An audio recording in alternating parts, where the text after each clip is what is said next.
Okay.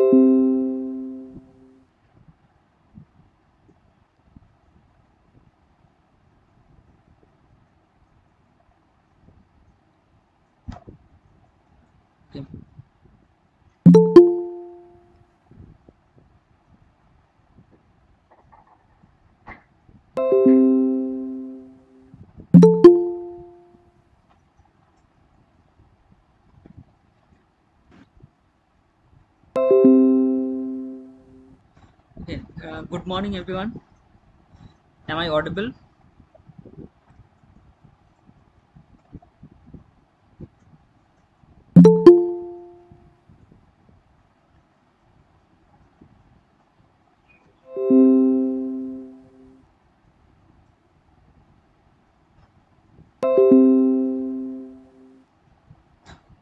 Good morning, everyone. Am I audible? Yes, sir. Okay. Okay. So, in the last class, we have discussed uh,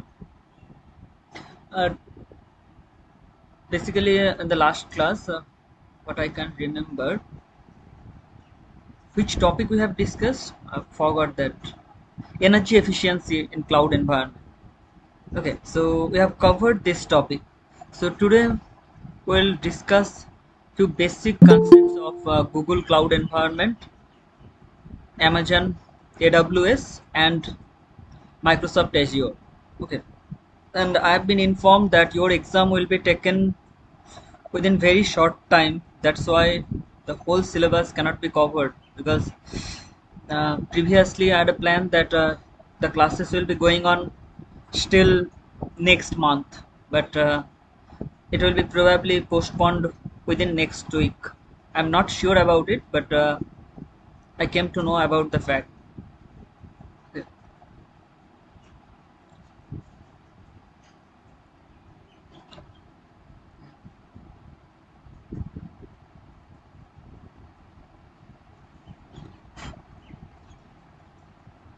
Do you have any information regarding your examination? So 24th থেকে আমাদের exams হবে tentatively. মানে IT তে? হ্যাঁ, IT. আচ্ছা, and MSc জানো? So we are not actually aware of the actual dates, but the speculations say that it would be in July, most probably. Okay. আচ্ছা, চলো স্টার্ট করা যাক।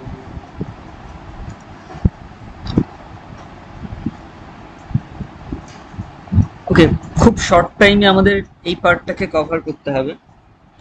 একটু বোঝার চেষ্টা করা যাক যে আলটিমেটলি কিভাবে সার্ভিসগুলোকে প্রোভাইড করা হয়।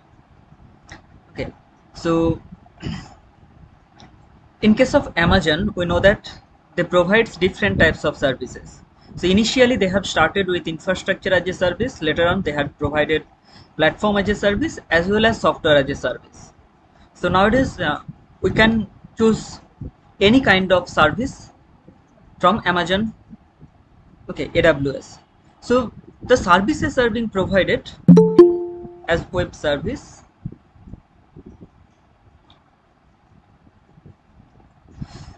ওকে, আচ্ছা, তোমাদের ওয়েব সার্ভিস সম্পর্কে মোটামুটি ধারণা তো আছে? কোনো ওয়েব সার্ভিস নিয়ে কি কোনো ডাউট আছে কারোর?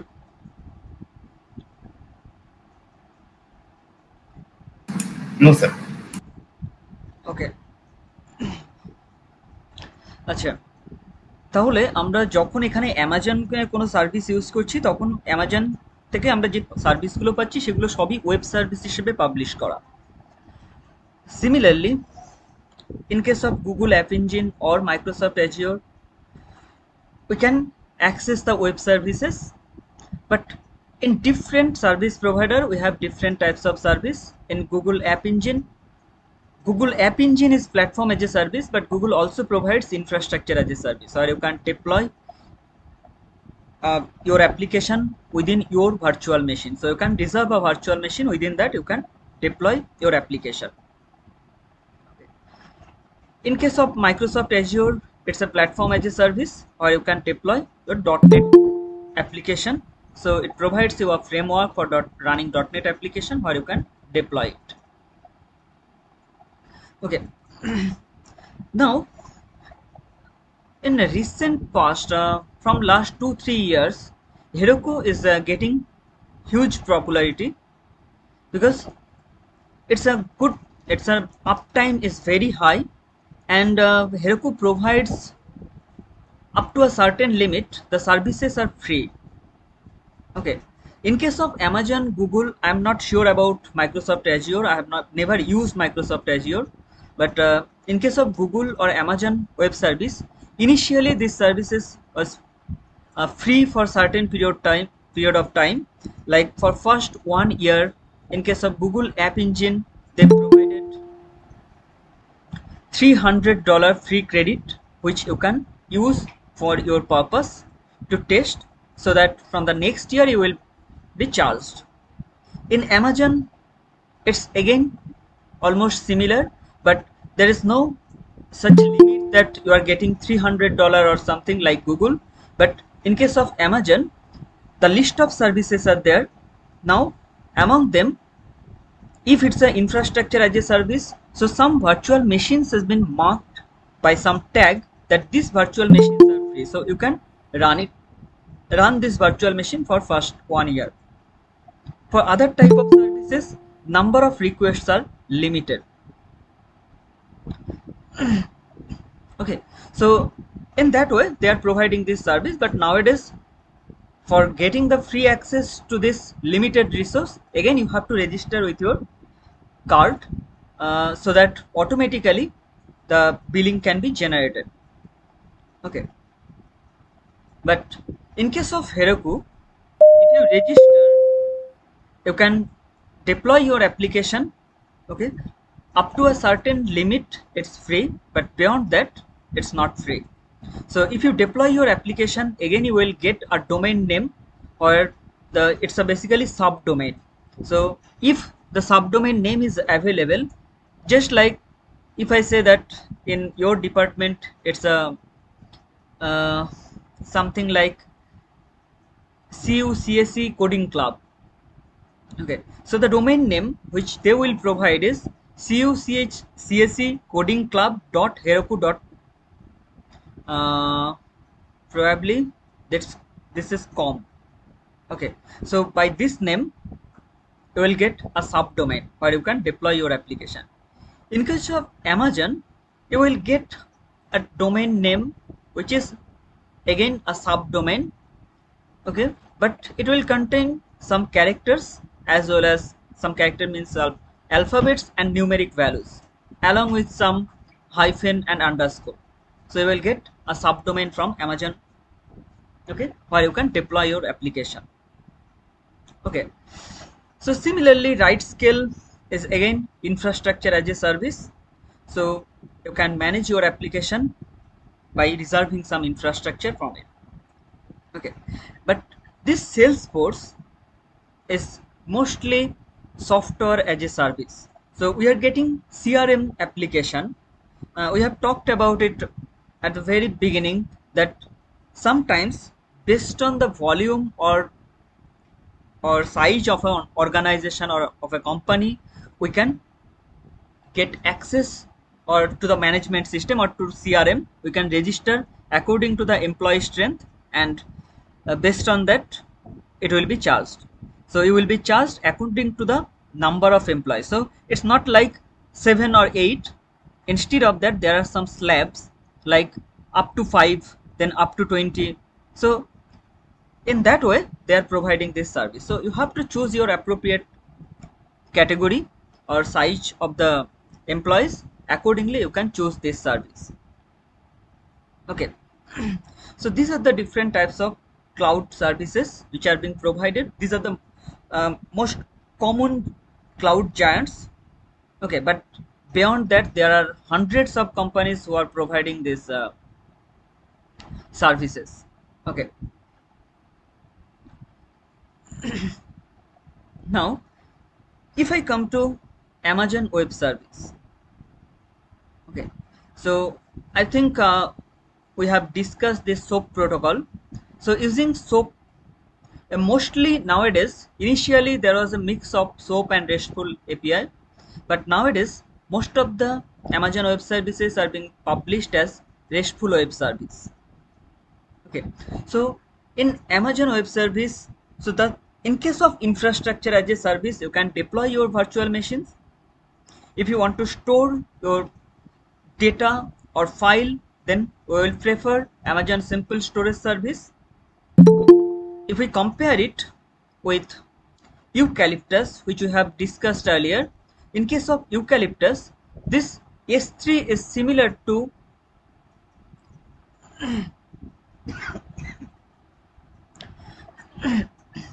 Elastic Storage Service. Okay, so it's this S3 in case of Eucalyptus, if we compare, because Amazon Web Services and Eucalyptus, these two are very similar. Okay, so in that case, we have simple storage service in Amazon, and similarly we have storage service in Eucalyptus. Okay, now if we want to deploy any application, just we are trying to understand that why scaling is required. I am giving you one task that I have 1 TB server log file. Okay, 1 TB server log. Okay, just think that this is a log file or some data which we have captured from 2015 till date from different websites based on movie rating. Okay, so this is rating information of different movies. So in different platforms the movies are being published, so they have different format of rating. The templates of every website is not same. Now we have to analyze this data. We have to analyze. I'm assuming that the this blogs contains the information in English. So every message is written in English. Now you have to analyze this huge volume of data. Then what will be your plan? That how will you think that this data can be analyzed? We have huge volume of data, we have captured it, we have stored it in our data center. We want to analyze this data. The rating is not just it's 1, 2, 3, 4, 5. It contains lots of text. So based on that text, you have to analyze it.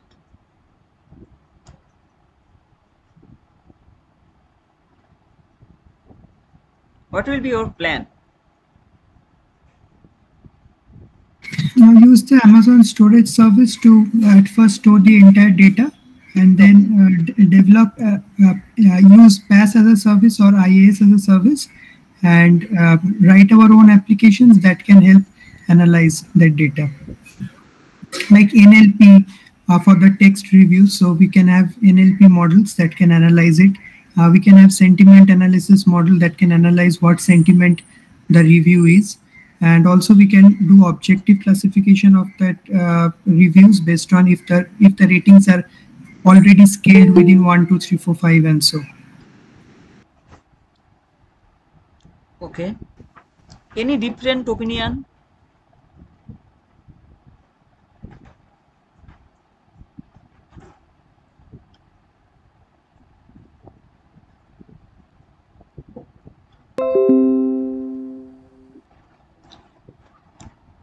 Any different suggestion? To collect the data, we can use web scraping technique. Collect the information from all the websites. Okay. So after collecting this data, where will you store?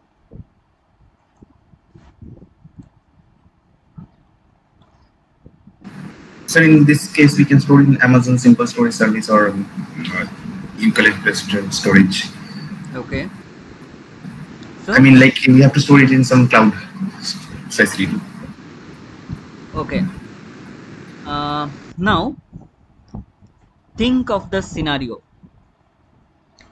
Amazon, in case of simple storage service, this one as a different machine. Okay, in most of the cases, because in a large data center, this S3 is basically a set of cluster, a set of virtual machines forming a cluster. Okay, now if S3 is being deployed, so S3 is being configured in a set of different physical machine.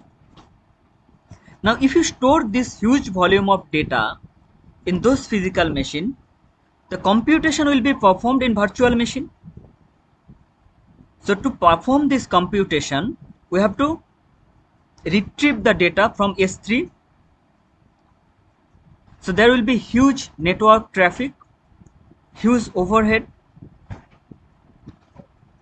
Okay, so before storing this data, we have to plan that how this data will be managed, because the things are very close to cloud computing, and nowadays this type of services are being provided by Amazon and Google.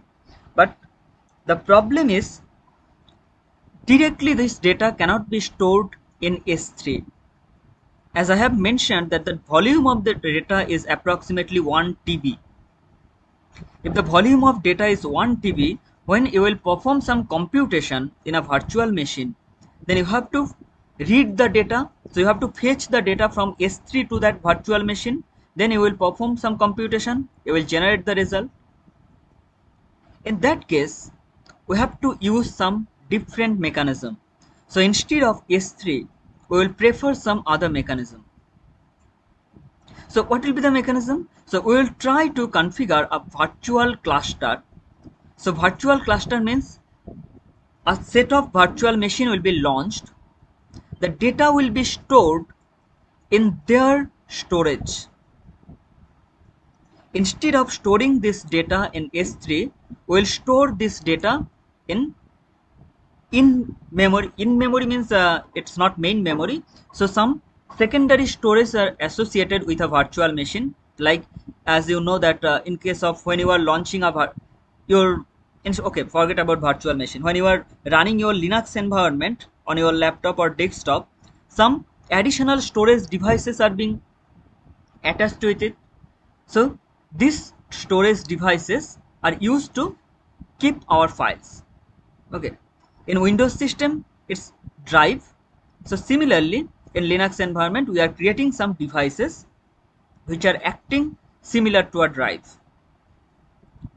So when the virtual machines will be launched, then this additional storage spaces will be allocated with that virtual machine.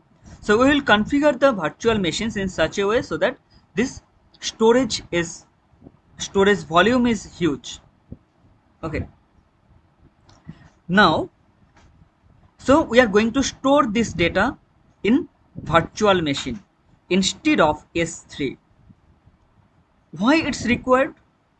The reason is basically the importance is in that perspective that if we want to fetch this data from S3 to a virtual machine, it will take long time for fetching, and we have limited storage capability of a virtual machine. So we have to implement proper mechanism so that it can be implemented. Okay, so instead of that, if we keep this data within the virtual machine, then computational performance will be improved. Okay, just a minute please.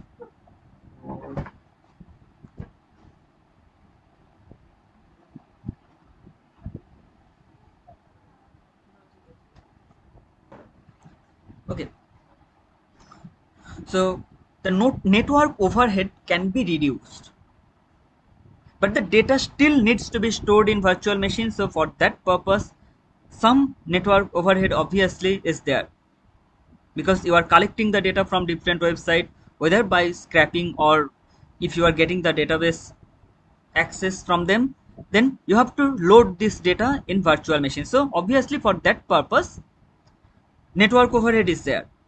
But so the same thing will happen in case of S3. But additionally, what will happen during computation or analyzing the data, you have to fetch this data again from S3 to your virtual machine. That can be avoided. So basically, for managing this, we use generally we prefer configuring Hadoop platform within the cloud environment.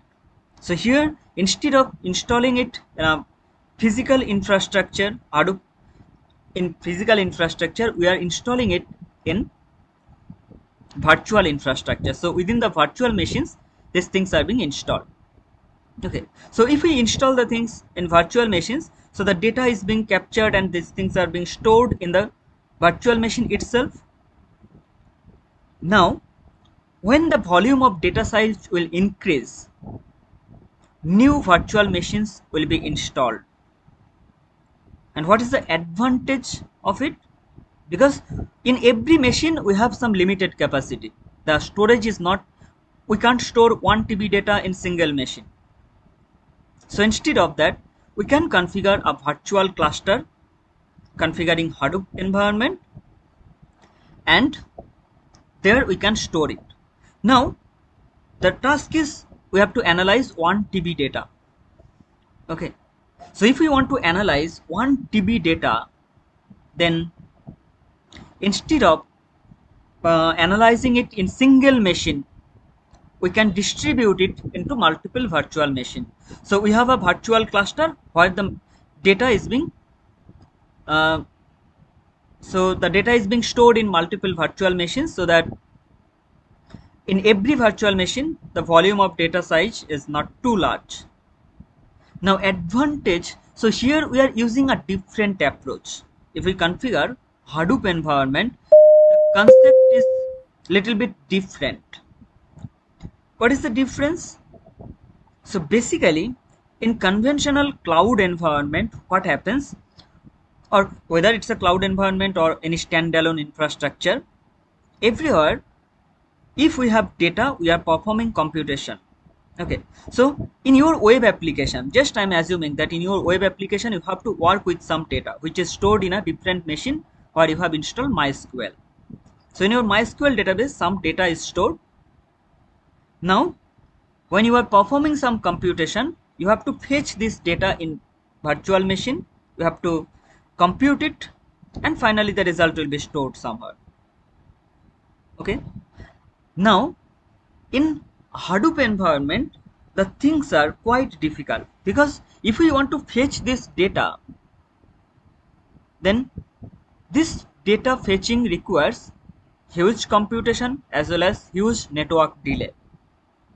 To avoid it, the data is being kept in virtual machine, and within that virtual machine, so whenever we want to perform any task or job like analyzing the data, so you have written some code.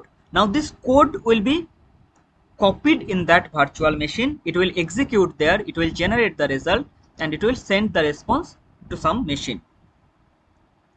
Okay, so generally if we configure Hadoop environment in virtual cluster, then there will be, the infrastructural concept is same as Hadoop. Okay, but the data is distributed among multiple machines. So in every machine it will analyze few gigabytes of data, it will analyze only few gigabytes of data, so it will be able to generate the response or result which will be returned to one machine where it will be, where all these results will be consolidated. So it will help us to get the benefit of parallel processing. Okay, because this movie data, these are not dependent job. So out of this 1 TB data, if I get 1 GB, I can analyze it independently, because the same program is running in my machine. The same program will run in your machine. I will share another 1 GB of data to you. Okay, so after generating the result, so in my machine when the program will terminate, it will generate some result. In your machine again it will generate some result. So these results will be accommodated and final result will be derived by one machine. Okay, so in that way we can perform the task within very short time. Okay, so this is one of the offering which is available in Amazon, and I have also used it in Google. So in this type of services, so infrastructure, we can deploy this type of environment. So the just to clarify one thing, that in case of traditional computing, data is migrated to the machine where the program is running. Okay, but in Hadoop environment, the things are reverse. Program will be migrated to that machine where data is stored.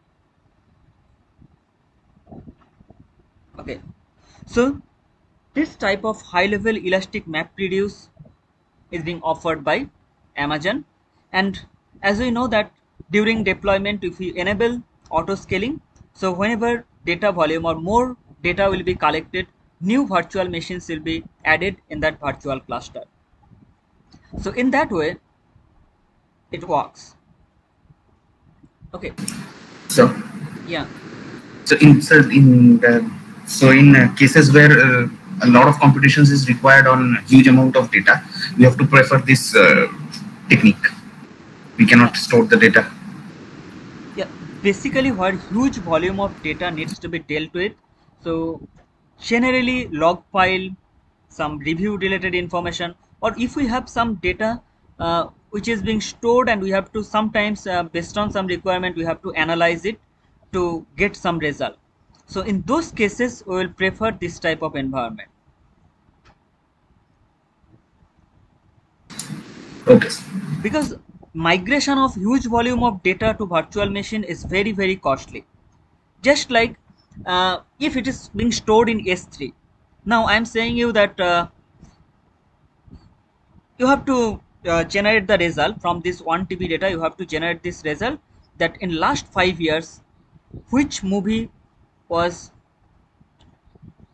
uh, which movie promotion was most successful.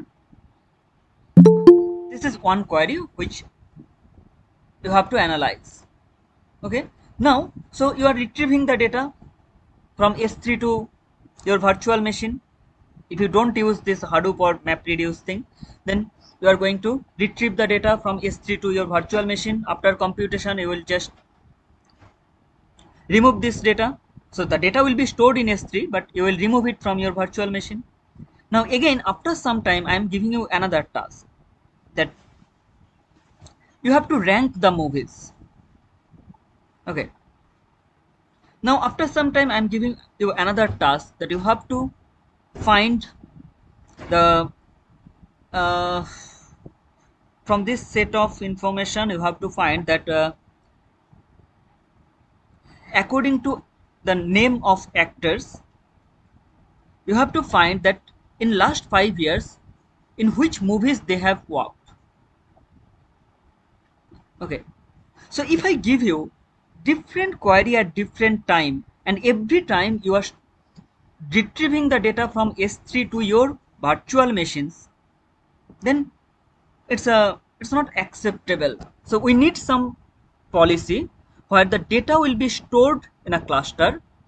Whenever some computation needs to be performed, so we will write that program, we will copy this program to those virtual machines where this data is stored, and finally it will be computed. Okay, but if we talk about scientific calculation where huge computation is required, like if we want to analyze CC grid in data or sensor data, then it's a very computational compute intensive task. So in those cases obviously we will not prefer Hadoop environment, because here data volume is not a problem, the major problem is computation. So then we will use the conventional technique like EC2 infrastructure. So we will use uh, EC2 infrastructure for deploying the virtual machines. Okay.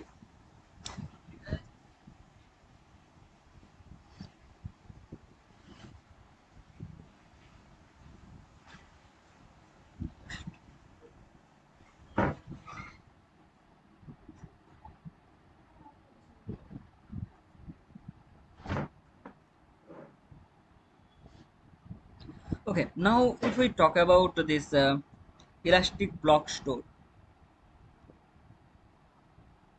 we have discussed this elastic block store earlier where the images are being stored.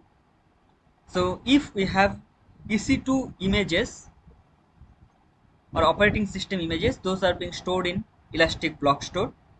Similarly, for our application, if we need database, then either we have to use, based on our requirement, we will choose whether it's a simple DB will be better, or RDS, or Amazon. Amazon Elastic Cache is a completely different thing. So whether it will be simple DB or Amazon RDS. So based on your requirement, you have to choose this type of databases. Okay. Now, if we talk about communication and networking, why the things are required? Just I am assuming that you have a group. Now you have decided to develop one application, and the application is something like, you will create a platform for online tutoring, as few apps are coming which are becoming very popular. Now you are going to develop this type of environment. Okay, now when you will deploy this code, then where it will be deployed? It will be deployed in single virtual machine or multiple virtual machine. Obviously, based on the number of requests submitted in every second, we have to decide that how much scaling is required. Okay, so to scale it accordingly, what we have, okay, so to scale these resources, what we have to do? So basically, there are some services which are being provided, like the requests will be received by front node. In case of Google App Engine, it's an endpoint. In case of Amazon, you have to configure one virtual machine where this application front end will be deployed. Okay, so this machine will work as a router, nothing else. It will be installed and to perform only routing. So whenever a user will send a request or submit a request, at that time it will come to this machine. Now all other machines where actual computation is being performed, those machines are registered with that front end. Okay, so front end means it's a endpoint. Those machines are registered with endpoint. So whenever a request will be submitted to the endpoint, then endpoint will decide that in which subordinate machine this request needs to be routed. Okay, so to solve this problem, so in that case, sometimes we use dynamic DNS along with this load balancing. Okay, for performing this job where huge volume of or huge number of requests are being submitted in every second, to manage this request, the traditional conventions are dynamic DNS, but in cloud environment in Amazon, we are using Amazon Route 53 along with elastic load balancing. So you know how to balance this load. In case of elastic load balancing, if we deploy a virtual machine, during the deployment, if we mention that this machine needs to be scaled automatically, then it will create a snapshot. So later on, when the number of users request will increase significantly, so another instance will be created based on the base image from which you have instantiated the virtual machine. So automatically the things will be scaled. Okay, for routing purpose, we need Amazon Route 53. Okay, so these are the different types of services which are available. So based on your requirement, you can choose that which services will be better for you. So you have to develop the application in such a way. Okay, just it's not like that you have developed one application in traditional computing environment. For traditional computing means I'm saying that you have chosen Sublet JSP and you have developed a dynamic web application. Okay, now if you have developed this dynamic web application, if you want to deploy it in Amazon or in Google Cloud environment, if you want to scale it automatically, no, the application will not be scaled automatically. So you have to develop the application using the proper tool so that it can be scaled automatically. So if you want to deploy this application in Amazon or Google App Engine, so you have to configure during project development, you have to configure it so that it is being supported by Amazon or Google. Okay, just taking a traditional application without using any cloud concept of cloud, if you develop one application and if you want to deploy it where the resources will be automatically scaled, it will not work. Okay, that's why in case of AWS plugin, you have to install AWS plugin or Google App Engine plugin, which is Google GCP, Google Cloud Platform. So, and you have to develop this application using those plugins. Okay. So here there are lots of services, few are mentioned here, but nowadays Amazon provides more than 200 web services. Only a few has been listed here, but they are providing more than 200 standard web services. Okay.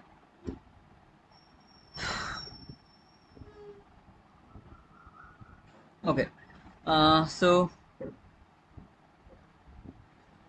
just to brief the things, in case of Google App Engine, the concepts are almost similar. So the requests are being submitted to the here the whole thing has not been shown, only the basic structure has been shown, but the user's request are being submitted to front end. That means this front end doesn't mean that it's a front end application.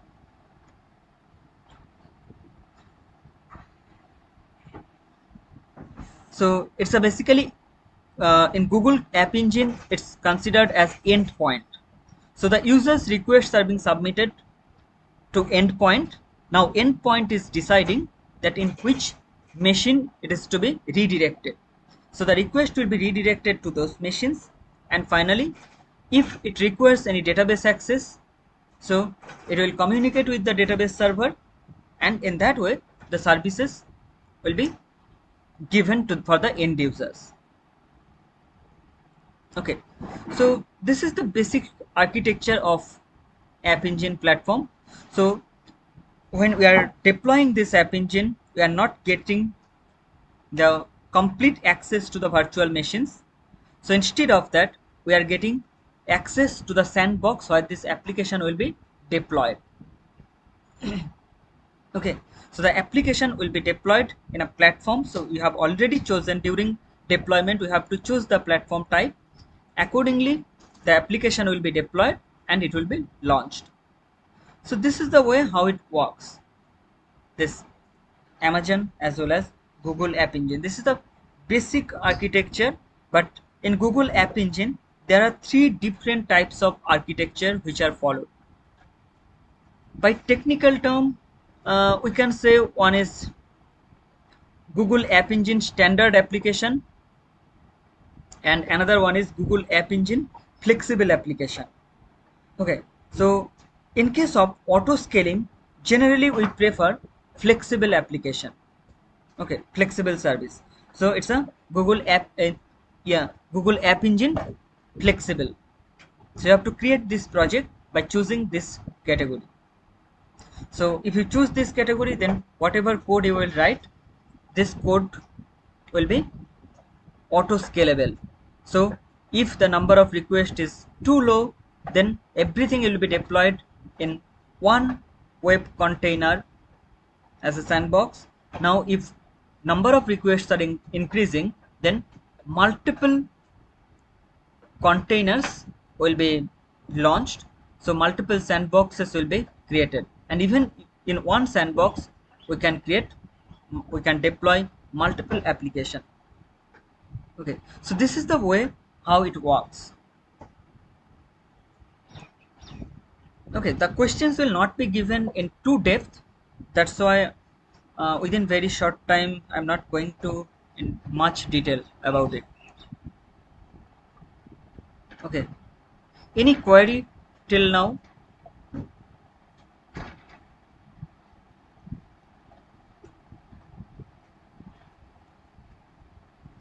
Sir, these runtime environments, along with those things that are written on the right data store, image manipulation, all these together will constitute a virtual machine. No.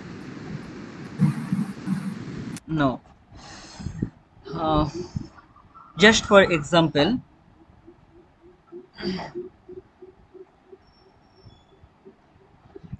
let me show you.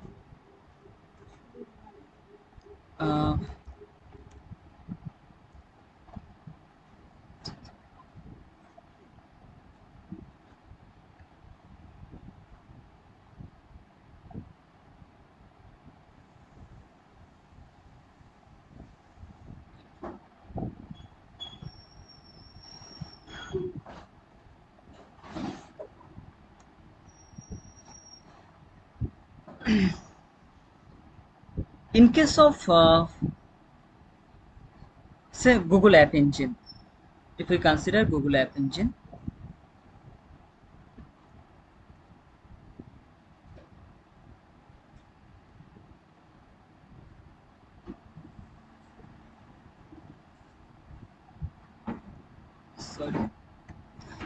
sorry, I can't write it, it's creating some problem.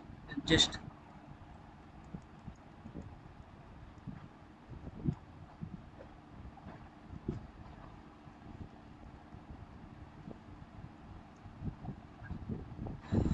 okay, so basically when a user will submit a request, so multiple user will submit their request, this request will come to endpoint.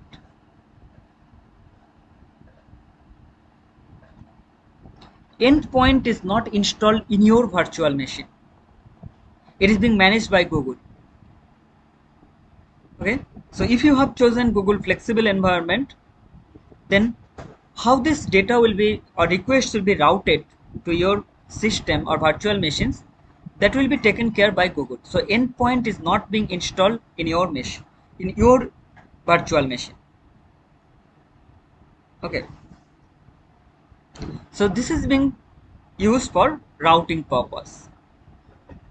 Now if we say that you have developed one application which is running in a web container, you are getting this platform as a this one is platform as a service. So you have chosen that you want to develop the application using Python. Okay, so you have chosen this platform to deploy your application in Python. Okay, you have to deploy this application using Python. So I am using that, just for example I am using Flux. Okay, or I am using Django. So we have chosen some platform. Now when we are deploying this application, this is being installed in this web container. So this, for running this web container, one virtual machine will be there. Okay, to run this web container, this virtual machine will be there. So it will constitute one virtual machine. Okay, now in your application, if you need database access, you have chosen platform, so you can't install MySQL or any other database here because you have not received any virtual machine. If you get a virtual machine, you can configure it according to your requirement. You can install any software within it. But as you have chosen App Engine, so you can't store or install the database in that same virtual machine because you don't have control to access that virtual machine. Okay, so what we will do here, so we will choose one database service from Amazon. So this database service is running in some different, it is being published as a web service. So this is running in other virtual machine. Okay, again you will not get access to that virtual machine, but instead of that, one schema will be created for it. So here one DB schema will be created. One database schema will be created. Say this is the application, or the name of this application is My App. This is My App application, and the database schema is MyDB. So MyDB is running in some other machine. So the virtual machines are being managed by Google. You don't have access to it, but you will be able to access the database schema which you have created for your application. So it will be deployed in some other virtual machine. Okay, now these two applications are communicating. So when these two applications are communicating, they can communicate over network. So the whole thing is not being installed in single virtual machine. The things are installed in different virtual machines. Is it your question? Yes, sir. Yes, sir. Okay. Thank you. Any other query?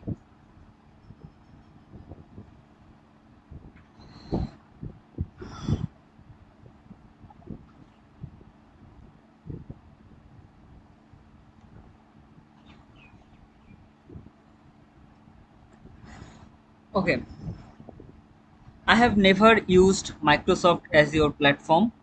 So whatever I know about Microsoft Azure platform, whatever I have learned from book, but I have never worked with it. Okay. So the things are, I expect that the things are working similarly as Amazon or Google Cloud Platform, but I have never used it, so I can't give you in-depth idea that how the things can be deployed and how we can run this. Okay, but this is the architecture by which Amazon Azure provides this platform as a service. Okay, so there are some compute. So this compute, basically it's a computing environment where some VMs are being launched. Okay, so basically the things are, if we choose Amazon compute resource, so basically the CPU and memory resources are being allocated. Okay, but Azure storage is a little bit different thing. So this storage is, we can compare it with the Amazon simple storage service or S3. Okay, where you can store your data or file, and if you want to work with relational database management system, so for RDBMS you have SQL Azure, which you can choose. It is based on MS SQL. Okay. Okay. Now, two important thing is, one is Windows Azure Connect and Content Delivery Network. Do you know how CDN works or Content Delivery Network works? Forget about this cloud environment. In traditional computing environment, how CDN works? Can you give me some idea that In this way it will working.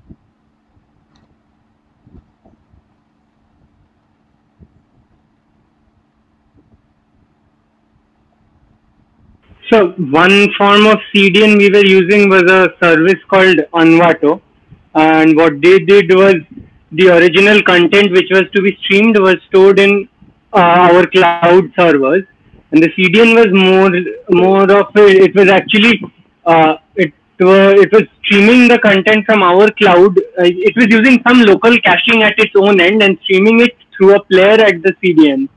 So it was using the Google video player, and the original content was coming from the GCP storage, and it was also performing some authentication functions, whether the user was authenticated to watch the content, as well as it was doing some DRM encryption, verifying the user's authentication key every time, and some other things like maintaining the content streaming rate, the streaming rate and the video quality which is being output at the user's end, maintaining that and scaling that as per as the internet connectivity at the user's view end. Okay, so local caching is there. Okay, now so the in case of Azure platform, as I have read from that book, that the things are almost similar. So it is working in the similar way for content delivery network, and networking, the architecture, the networking concept is a little bit different what we have discussed earlier. In Amazon Azure platform, I'm not sure about whether the standard network topologies are being used there or not. So in case of Amazon or Google, they are using this factory network topology, as well as sometimes for some different types of services they are using VL2 network topology. But I have not got any information that in Microsoft what kind of network topology they are using.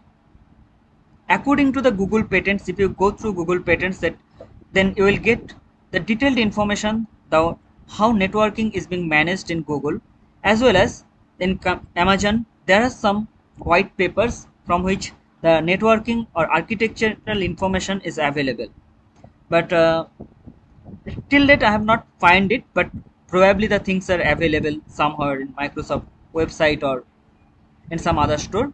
But I don't know that how actually the data center is being managed in Google, in Microsoft, to provide this Azure service.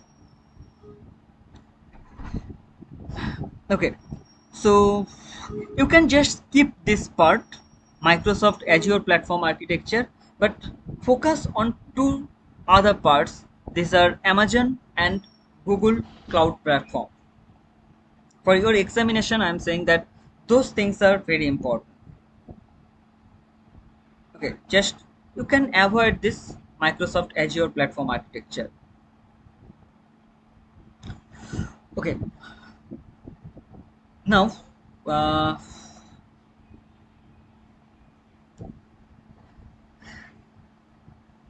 so just I'll tell you that, give me 1 minute.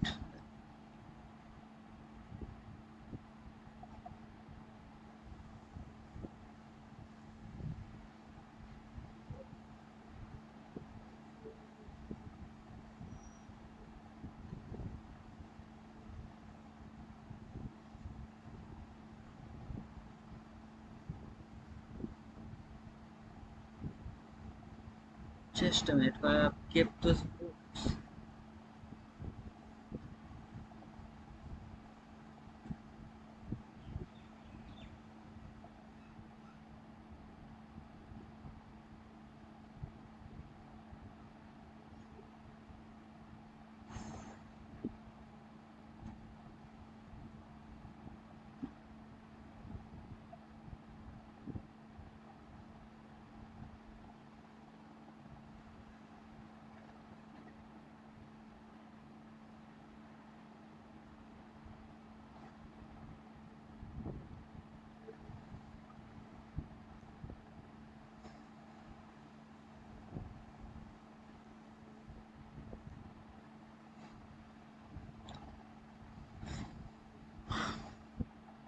Okay, for your examination, you have to prepare these 4 chapters. From foundations, it will be introduction, then principles of parallel and distributed computing, virtualization, cloud computing architecture. Okay, the thing which is not available in this book but we have discussed is eucalyptus architecture. Okay, data center network architecture is not given in that book, but to understand how these resources are being deployed and why cost is associated with this resource allocation, for those purpose we have discussed FAT3 and VL2 network topology. So covered those part. Then we have not discussed the Anika, and these things we have not discussed. Okay, but we have discussed web services. Okay, so web services will be there, and along with this cloud platform. So first 4 things, 4 chapters, along with this industry platforms and new developments. So this cloud platform in industry, cloud applications, and this advanced topics in cloud computing. So these 7 chapters you have to prepare along with data center network topology, eucalyptus cloud architecture, okay, and web services. I think web services is there in this book. Let me just check.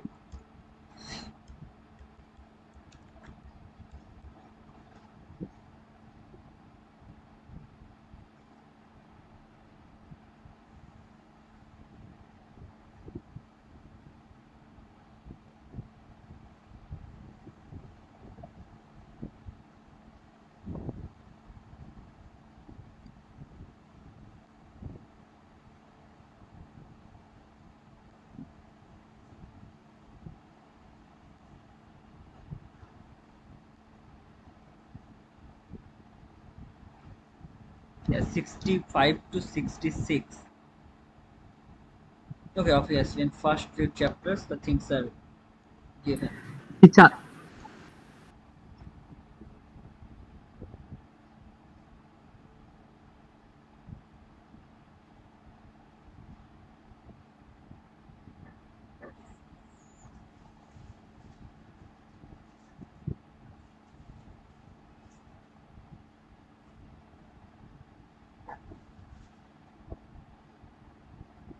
Yeah, this one is service oriented computing.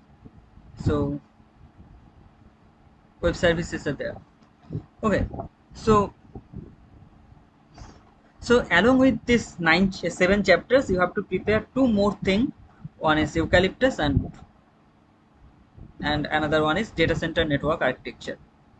Okay, so that's more or less covering the syllabus for your examination. Excuse me, sir. Yeah. So the 7 chapters are from 5 to 11? No. 1, 2, 3, 4 and 9, 10, 11. Okay, thank you, sir.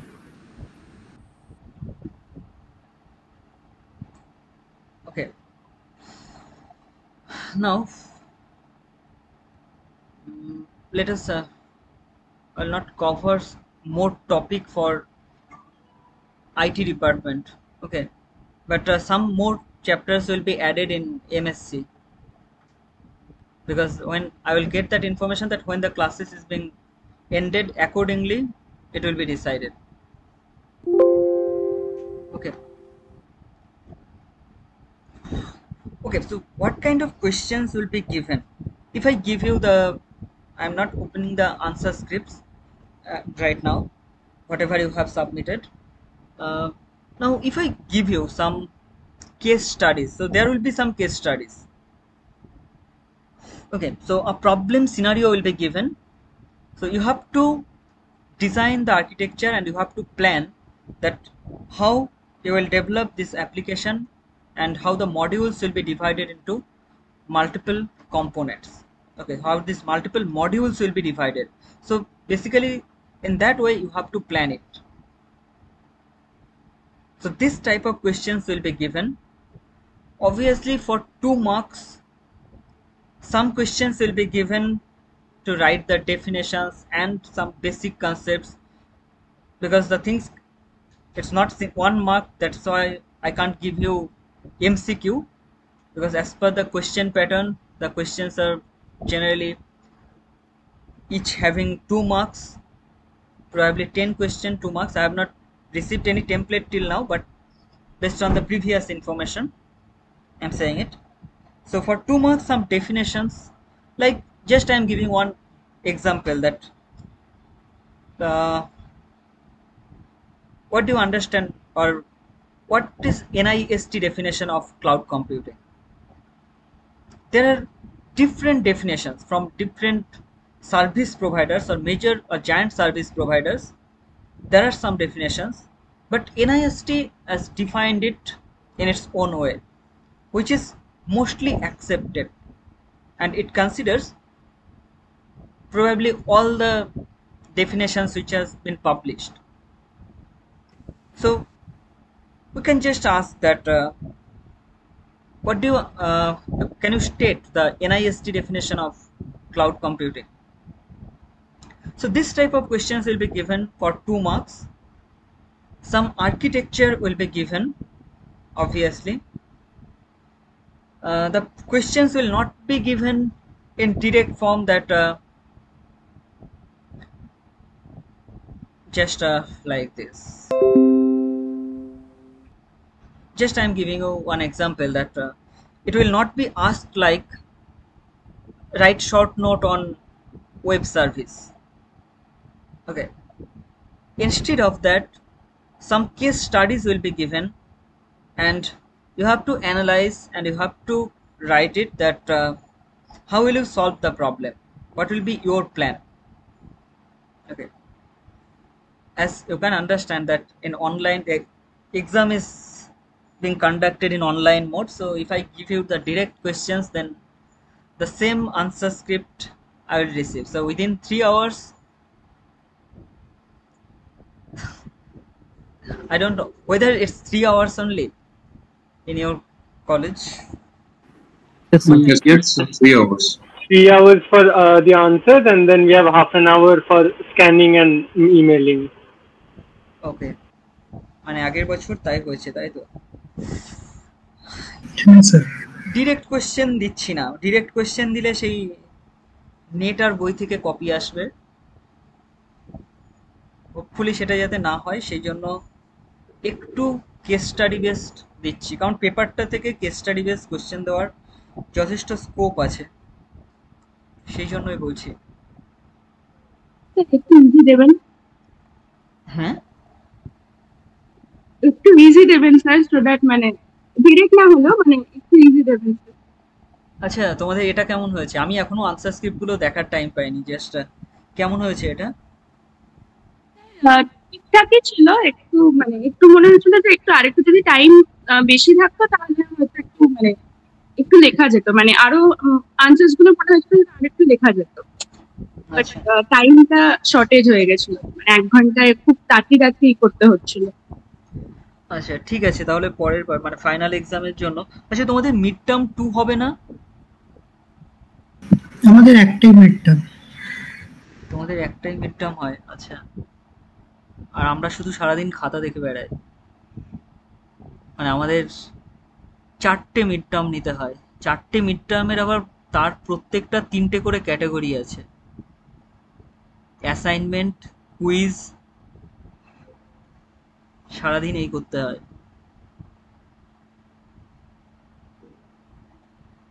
হ্যাঁ আচ্ছা, options থাকবে কোশ্চেনে, obviously semester এক্সামে options থাকবে। আর কিছু তোমাদের বলার থাকলে বলো, সেগুলোকে মানে আমি বুঝতে পারছি না নেক্সট ক্লাস আদৌ আইটি ডিপার্টমেন্টের জন্য পাবো কিনা। Sir, just one question, sir. Suppose in case study, it has that you have to describe also the means where the application will be deployed. So in my answer, should I write only only we have to describe only the virtual machines or the cloud platform, means private cloud or public cloud? না আরেকবার বলো তুমি কোশ্চেনটা, আমি অন্য একটা জিনিস দেখছিলাম। হ্যাঁ বলো। So suppose in a question a case study is given, for example online quiz, and you have to deploy on the cloud. So we have to state about the virtual machines, so how many virtual machines I will use for that particular application, or about the cloud platform, means I will use private cloud or public cloud. So should I mention about the cloud, means deployment label, means private cloud or private cloud or public, or about the virtual machines I will use? No. Virtual এখানে basically you have to mention the things in that way that it will not be just virtual machines. So first of all you have to mention that you are not, I'm assuming that you are not going to deploy it in private cloud. Okay, so you are choosing a public cloud environment. So in public cloud environment, what will be your design, that for this application what will be the modules, or if you have the only one module for application server, so it will communicate with database server. So for the database server, what kind of database service will you choose? Okay, just for example, if the example is it's a online, you are saying that it's an online examination. Okay, yes, a little bit, yes. Yeah, so if it's online examination and we need to store the data in relational database server, instead of that, if you store this data, you have chosen a web service which is for NoSQL database. That will not be a good thing. So you should choose a relational database service. Okay, now you have to write something mentioning that how you will deploy this application so that it can be scaled automatically. You should enable auto scaling for this deployment. Okay, so you have to mention these few points.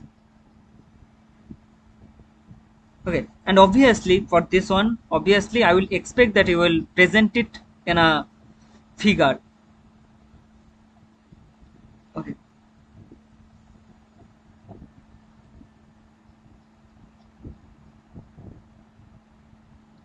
Sir?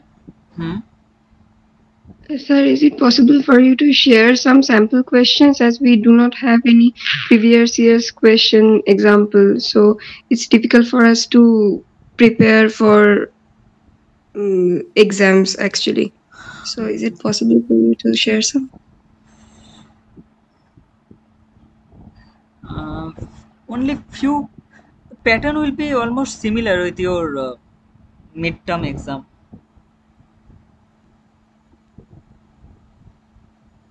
Okay, sir. Completely different. It will be very similar to that.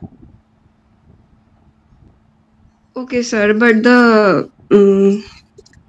the questions which are of 5 to more marks, then how we are going to prepare for those and how we are going to write for those? If you give us some questions in advance, not the ones which you are going to set for the examination, but some sample questions, then maybe we will be able to know that what's coming for us, if it's possible for you, sir. Okay, first I have to know that what is the format of your question paper.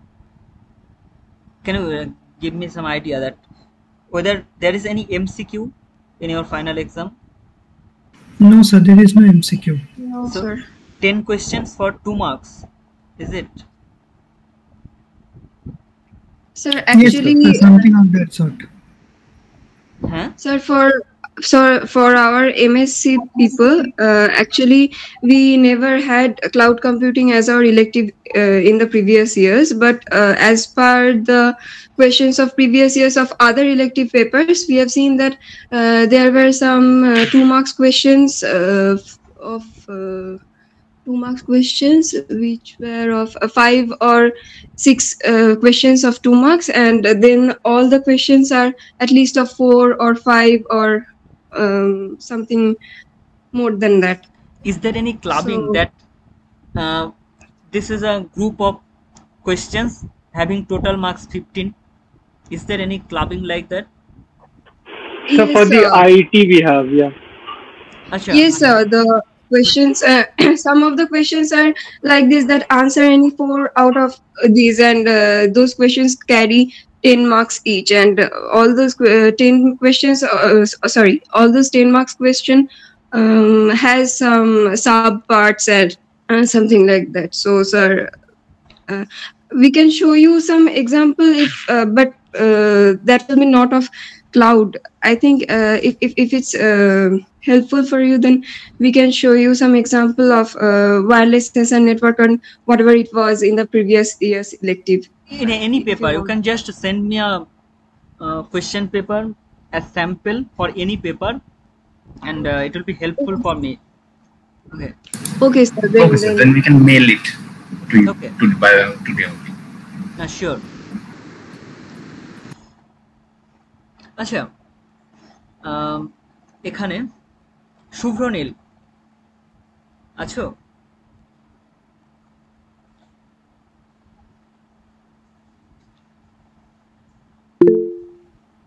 ও কি mic কাজ করছে না?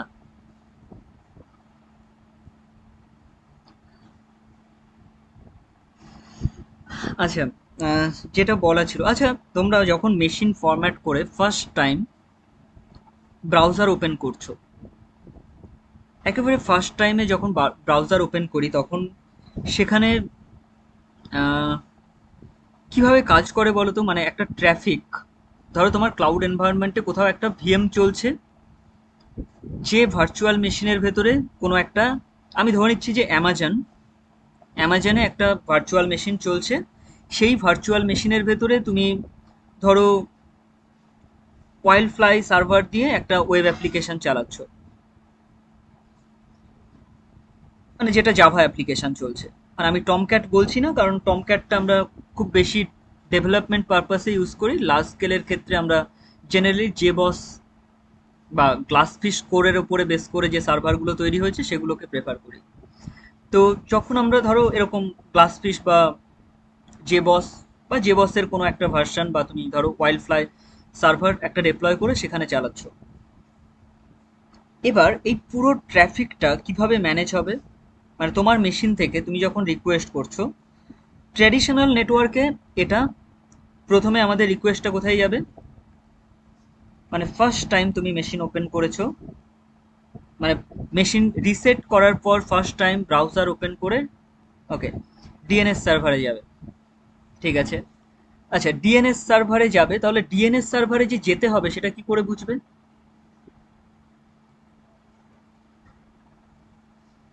কি তোমার কি mic কাজ করছে না?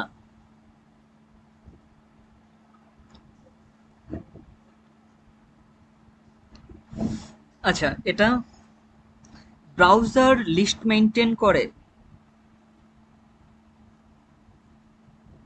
এটা কি শিওর?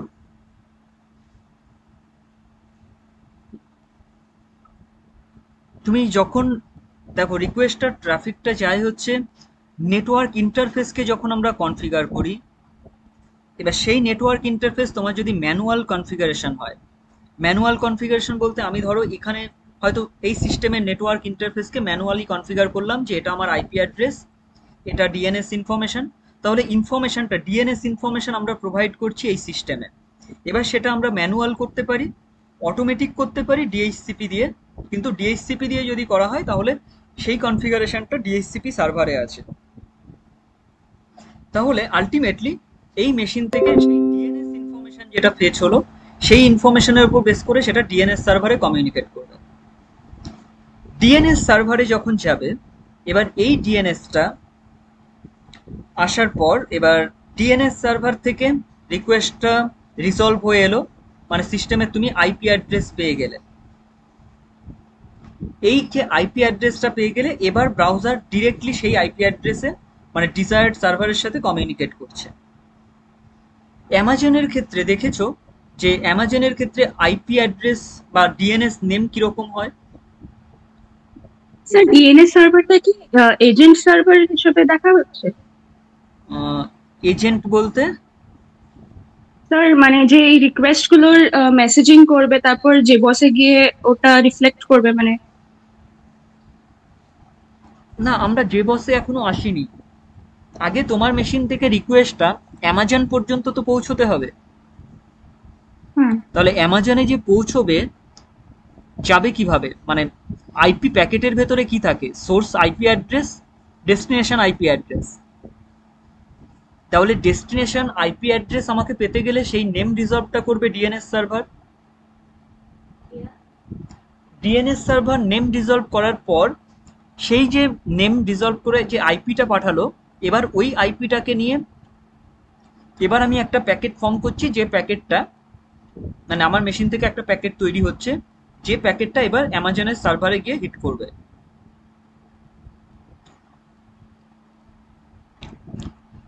এবার স্যার ইজ দিস অডিবল? হ্যাঁ, অডিবল। Okay sir. প্রবলেম হচ্ছিল মাইকে? Yes sir, yes sir, yes sir. Okay, এবার তাহলে কিভাবে হবে? এটা সলভ হলো। হওয়ার পর এবার অ্যামাজনের যে সার্ভারে যাবে, অ্যামাজন ইন্টারনালি ডিএনএস সার্ভারকে আবার ম্যানেজ করে। মানে অ্যামাজনের ডিএনএস সার্ভারগুলো কিভাবে ম্যানেজ করা হয় দেখো। অ্যামাজনের ক্ষেত্রে যে নেমটা পাওয়া যায়, মানে যদি তুমি নিজে কোনো নেম পারচেস করে ভার্চুয়াল মেশিনে অ্যাসাইন না করো, তাহলে মানে ডিএনএস ম্যাপিং যদি না করা হয়, তাহলে অ্যামাজন ডিফল্ট একটা ডিএনএস প্রোভাইড করে। সেই ডিএনএসটা alphanumeric along with some special character, কিন্তু লিমিটেড কিছু স্পেশাল ক্যারেক্টার দিয়ে একটা নেম তৈরি হয়। এবার সেই নেমটা এই ডিএনএস সার্ভারটা অ্যামাজন নিচে ম্যানেজ করে। তাহলে গ্লোবালি যে ডিএনএস সার্ভারগুলো আছে, যেমন 4.2.2.2 or 8.8.8.8, এই যে ডিএনএস সার্ভার, এই ডিএনএস সার্ভারগুলো তাহলে এই মানে তোমার মেশিনে তো কনফিগার করা আছে, ধরো আমার মেশিনে হয়তো আছে 4.2.2.2, তাহলে ওই ডিএনএস সার্ভারের কাছে ওটা আসবে কি করে? মানে ও জানবে কি করে যে অ্যামাজনে যে ভিএমটা কিছুক্ষণ আগে লঞ্চ হয়েছে তার আইপি অ্যাড্রেস এটা, বা সেই এন্ট্রিটা এই ডিএনএস সার্ভারে কিভাবে আসবে? স্যার ওরা মানে যে অ্যাড্রেসটা পাঠানো হয় সেটা তো পিছন দিক থেকে রিজলভ হয়, তো ফার্স্টে যে একদম মানে থার্ড লেভেল সাব মানে ফার্স্ট লেভেল ডোমেন যেটা থাকবে সেখানে হিট করবে, সেখান থেকে সেকেন্ড লেভেল ডোমেন দিয়ে ওখানে ঢুকলে আবার অ্যামাজনের ইন্টারনাল যে নেটওয়ার্ক আছে তার কাছ থেকে একটা আইপি লিস্ট পাবে, যে অ্যামাজন বলবে যে আমার ইউআরএলটা এখানে ম্যাপ করা আছে। তো মানে ইউআরএলটা একের পর এক ব্রেক হতে হতে first level, second level, third level করতে করতে স্যার ফাইনালি যে ইনস্ট্যান্সে আমার ভিএমটা চলছে আর কি, সেটার অ্যাড্রেসটা অবভিয়াসলি অ্যামাজনের ইন্টারনাল নেটওয়ার্কটা রিকোয়েস্টটাকে প্রোভাইড করবে। তাহলে ডিএনএস সার্ভারের ভেতরে কমিউনিকেশনের জায়গাটা জানো তো সবাই, যে মানে ডিএনএস সার্ভার একটা ডিএনএস অন্য ডিএনএস এ কিভাবে কমিউনিকেট করে এবং সেখানে সাবডোমেইনগুলো কিভাবে রিজলভ হয়। মানে মেইন সার্ভারটা আমি ধরলাম যে মেইন সার্ভারটা আছে হয়তো ইন, এবার ইন্ডিয়ার ওই .in এক্স মানে ডোমেনের আন্ডারে যা কিছু আছে সেগুলো সবই হচ্ছে ওই ইন সার্ভারের আন্ডারে আসবে, তার সাবডোমেনগুলো আবার এভাবে আসবে। তো এই নেম রিজলভিংটা ট্রি স্ট্রাকচারে হয়, ঠিক আছে? এবার ফার্স্ট টাইম দেখবে যখন তুমি তোমার মেশিন থেকে হিট করলে, তখন তোমার ডেটাটার মানে পেজটা লোড হতে অনেক বেশি টাইম লাগে। সেকেন্ড রিকোয়েস্টের থেকে এতটা টাইম লাগে না। এবার সেম পেজে যদি রিকোয়েস্ট করো, ফার্স্ট টাইম রিকোয়েস্ট করলে বেশি টাইম লাগে, তার রিজন কি?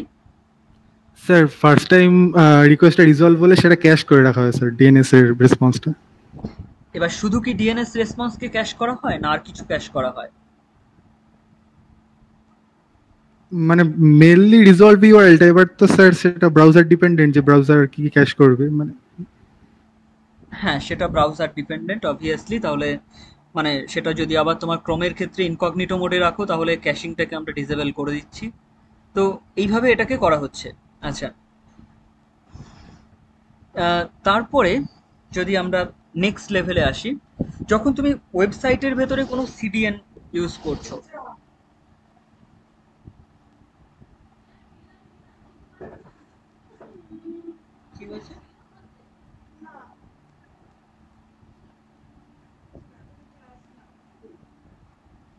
ওকে, আচ্ছা, যখন সিডিএন ইউজ করছি তাহলে সিডিএন যদি আমাদের ক্যাশ এনেবল করা থাকে তাহলে লোকাল মেশিনে কিছু ক্যাশিং হয় সিডিএনগুলোর ক্ষেত্রে, যেই জন্য অনেক সময় আমাদেরকে হয়তো সার্ভারের মানে ডেভেলপমেন্ট ফেজে যে প্রবলেমগুলো খুব বেশি ফেস করি, যে ডেভেলপমেন্ট ফেজে যে ওই ক্যাশ ক্লিয়ার না করার জন্য আলটিমেটলি সেখানে কিছু প্রবলেম অ্যারাইজ করে।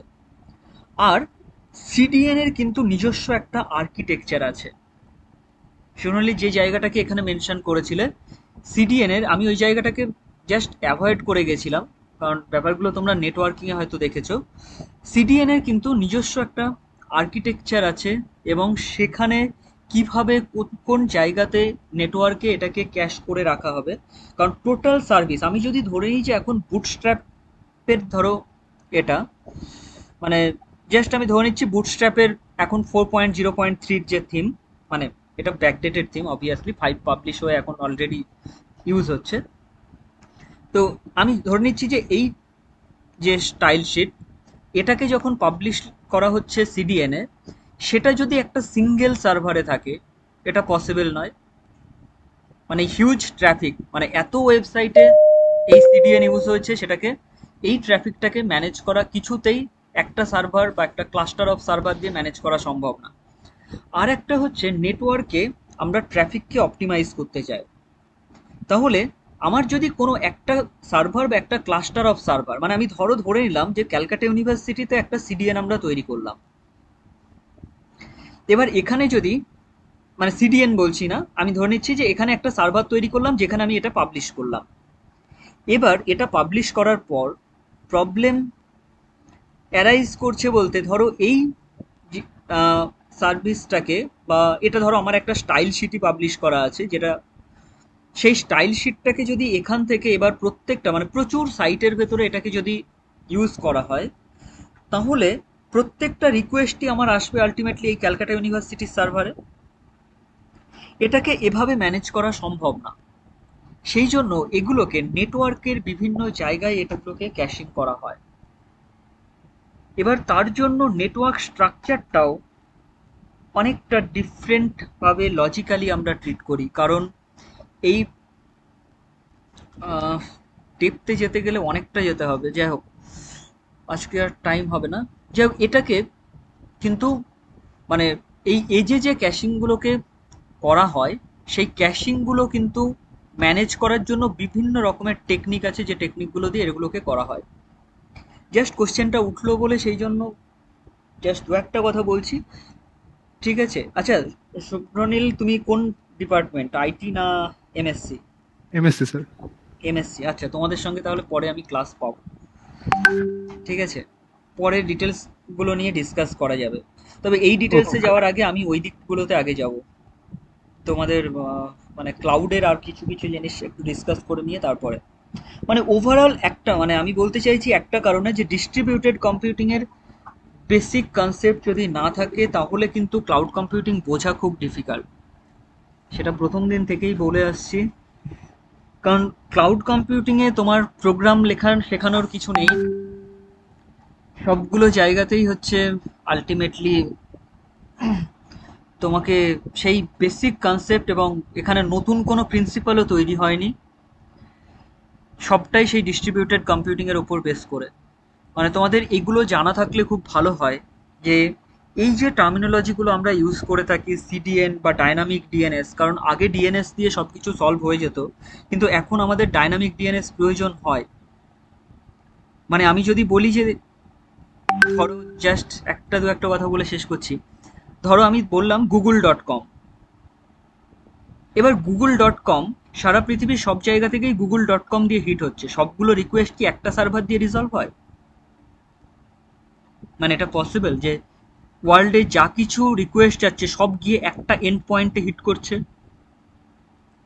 মানে যদি সেটা গুগল হয় বা ফেসবুক হয়, এই ধরনের অ্যাপ্লিকেশন যেখানে মানে সবার ফোনেই ধরো তুমি ইউজ করছো না, অথচ তোমার ফোনে হোয়াটসঅ্যাপ খোলা আছে, আবার ধরো তোমার কাছে ফেসবুক এই ধরনের কোনো অ্যাপ্লিকেশন ওপেনই আছে, তাহলে এই যে 24 আওয়ার্সে তুমি যা কিছু রিকোয়েস্ট করছো, এবং রিকোয়েস্টগুলোর সংখ্যাটা কিন্তু অনেক, মানে সংখ্যাটা এই রকম বলছি, মানে আমরা যে মাইক্রো সার্ভিসের কথা বলেছি কি মনে নেই? কেন মাইক্রো সার্ভিস বলি? তুমি ধরো ফেসবুকে স্ক্রোল ডাউন করছো, কন্টেন্ট তখনও লোড হয়নি, এই লোডগুলো কিভাবে আসবে? এই যে ডেটাটাকে লোড করতে হবে, সেই লোডটা তো তোমার কারেন্ট রিকোয়েস্টের ভেতরে ফ্র্যাকশন অফ সেকেন্ডের ভেতরে এটাকে এক্সিকিউট করে আনতে হবে। এই জায়গাগুলোতে মাইক্রো সার্ভিস ইউজ করা হয়।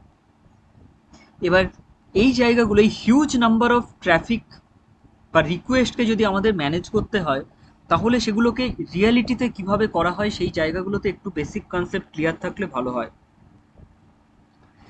মানে সবগুলোর জন্য এখন প্রোগ্রাম লিখতে বলছি না, কিন্তু বেসিক কনসেপ্টের জায়গাগুলো থাকলে ভালো হয়। যে কারণ একটা আমরা এন্ড পয়েন্টকে ইউজ করছি রাউটিং এর জন্য, কিন্তু একটা এন্ড পয়েন্ট দিয়েও অনেক সময় সব কিছুকে ম্যানেজ করা সম্ভব না। যেখানে হিউজ ট্রাফিক আসবে তখন সেই এন্ড পয়েন্টকেও আমরা রেপ্লিকেট করতে হয়, এবং সেই এন্ড পয়েন্টকে রেপ্লিকেট করতে গেলে সেখানে কিছু চ্যালেঞ্জেস আসে। সেই জায়গাগুলোকে রিজলভিং এর জন্য সেখানে ডায়নামিক ডিএনএস এবং আরও কয়েকটা টার্মিনোলজি ইউজ করা দরকার। আমি এখন বলছি না, পরে যখন বসবো বলবো। সেই জিনিসগুলো কিন্তু আমাদের এখানে ম্যানেজ করতে হয়। তো এই হচ্ছে ওভারঅল জায়গা। আচ্ছা, আমি শুধু আইটি ডিপার্টমেন্টের জন্য বলছি, হয়তো আমরা থার্সডে ক্লাসটা পাবো, কিন্তু থার্সডে আমিও শিওর না ক্লাস নিতে পারবো কিনা। সেই জন্য তোমাদের মোটামুটি আজকের দিন পর্যন্তকেই এটাকেই ধরে রাখো, কারণ থার্সডেটা আমিও খুব বেশি শিওর না। আগের দিন ভ্যাকসিনেশনের ডেট পেয়েছি, এবার যদি সব কিছু ঠিকঠাক থাকে তাহলে পরে সেদিন নিতে পারবো, ঠিক আছে? না হলে তোমাদের হয়তো আজকেই ক্লাস শেষ হয়ে যেতে পারে, মানে আর হয়তো পাবো না, মানে নেক্সট উইকে পাবো না, সেটা স্যার বলে দিয়েছেন, ঠিক আছে? কিন্তু এমএসসির সাথে আমার এখনো কয়েকটা ক্লাস হয়তো পাওয়া যাবে, কারণ এখনো আমি সিএসসি থেকে কিছু জানতে পারিনি। আজকে দেখি জেনে নেব, ঠিক আছে? Okay sir. ওকে আচ্ছা, স্যাম্পল কোয়েশ্চেন পাঠাও, তাহলে আমি তোমাদেরকে কিছু স্যাম্পল মানে কোয়েশ্চেন পাঠাতে পারি, মানে এই সাবজেক্টের। অন্য সাবজেক্টের কোয়েশ্চেন পেপার একটা করে পাঠালেই হবে। ওকে স্যার, আমরা আজকেই এখন পরের মধ্যে মেল করে দিচ্ছি। ঠিক আছে, আচ্ছা ঠিক আছে, রাখছি তাহলে। ভালো করে প্রিপারেশন নাও কিন্তু। Thank you sir. Thank you sir. Thank you sir. ওকে।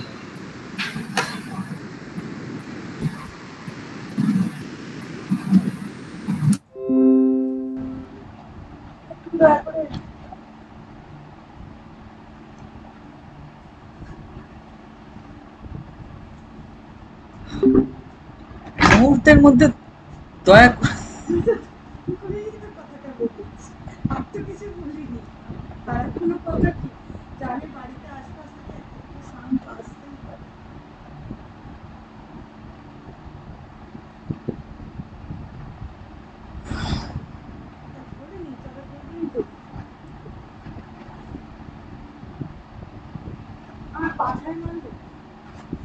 যেই হাতের কাছে এসছি পটাশ করে মেরে দিয়েছি। তখন থেকে ইন্ডিকেট করছে তুমি এসব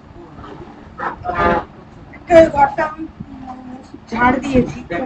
আগে যদি জটটা বাদাম না, জ্বর আর বাঁধাবো না, বাসা তখন আমি ফাটিয়ে দেবো। আরে আমি জ্বর, আমি তো কালকে থেকে আসলে খুব যত্ন, আজকে ওই জন্য আমি করে দিলাম। আর কত ভ্যাকসিনেশন হওয়ার পরে আমার অত উল্টে পড়তে পারি, তাই আজকে করে দিলাম। আর ভ্যাকসিনেশনের আগে যদি জ্বর বাঁধে, হয়ে গেল, ভ্যাকসিনেশনই বন্ধ হবে, তারপর সব বন্ধ হবে। এই মরে যাবে আপনি লম্বা হয়ে যাবে।